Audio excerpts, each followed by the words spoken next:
അസ്സലാമു അലൈക്കും വറഹ്മത്തുള്ളാഹി തആല വബറകാതുഹു. പ്രിയ മുഅ്മിനീങ്ങളെ, സുൽത്താൻ ഷഹീദ് ഇബ്രാഹിം ബാദുഷാ തങ്ങളുടെ ഹദ്റത്തിനാണ് മഹാനായ സുൽത്താൻ ഷഹീദ് ഇബ്രാഹിം ബാദുഷാ തങ്ങളും ഫാത്തിമ ഉമ്മ റളിയല്ലാഹു അൻഹയുടെയും ചാരത്തായി അന്ത്യവിശ്രമം കൊള്ളുന്ന ഷഹീദ് സൈനുലാബ്ദീൻ റളിയല്ലാഹു അൻഹയുടെ മക്കാമാണ് ഈ കാണുന്നത്. ഇസ്ലാം ദീനീ പ്രബോധത്തിനായി മുത്തുനബി മുഹമ്മദ് മുസ്തഫ സല്ലല്ലാഹു അലൈഹി വസല്ലമ തങ്ങളുടെ പരമ്പരയിൽപ്പെട്ട ശുഹദാക്കളാണ്.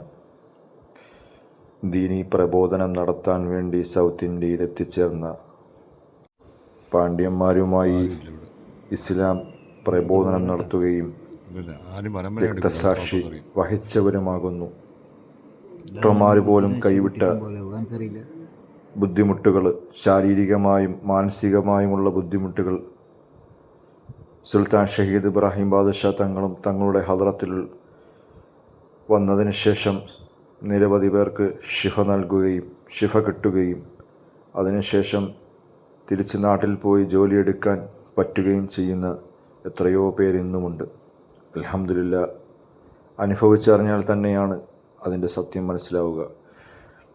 ശുഹദാക്കളുടെ പവർ തന്നെയാണ്. ആരൊക്കെ എന്തൊക്കെ പറഞ്ഞാലും സൂറത്തുൽ ആൽ ഇംറാനിൽ വ്യക്തമായി പറയുന്നുണ്ട്, ശുഹദാക്കൾ മരണപ്പെട്ടവരാണെന്ന് നിങ്ങൾ കരുതരുത്. അള്ളാഹുവിൻ്റെ അടുത്ത് ജീവിച്ചിരിക്കുന്നവരാണ്. ദീനിന് വേണ്ടി രക്തസാക്ഷ്യം വഹിച്ചവരാകുന്നു ശുഹദാക്കൾ. ഇതിൻ്റെ പേരിൽ, ശുഹദാക്കളുടെ പേരിൽ തട്ടിപ്പ് നടത്തുന്ന സംഘങ്ങളുണ്ട്. അതിലാരും നിങ്ങൾ ഇരയാവരുത്.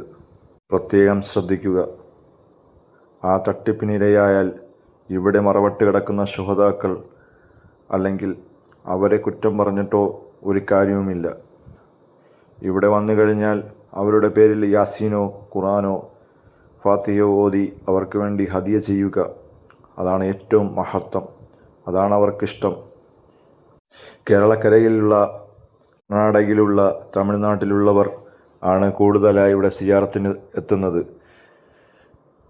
അതിൽ ഡോക്ടർമാർ പോലും കൈവിട്ട ബ്ലാക്ക് മാജിക് അല്ലെങ്കിൽ സിഹർ എന്ന് പറയുന്ന അതൊക്കെ ബാധിച്ചിട്ട്, സിഹർ ബാധിച്ച് അതിനുശേഷം മാനസിക ഡിപ്രഷൻ മൂലം അനുഭവിച്ച് ചെറുപ്പക്കാരുമായ ഉമ്മമാരും ഉപ്പമാരും ഇവിടെ വരികയും ചെറിയ റൂമുകളിൽ തങ്ങി അവർക്ക് ഉള്ള അസുഖം ശിഫയായി മാസങ്ങളോളം വർഷങ്ങളോളം ചില കേസുകൾ നിൽക്കേണ്ടി വരും.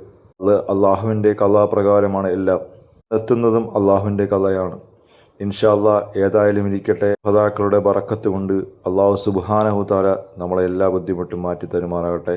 ഇൻഷാ അല്ലാഹ്, ദുആയിൽ ഉൾപ്പെടുത്തണം. അസ്സലാമു അലൈക്കും വറഹ്മത്തുള്ളാഹി.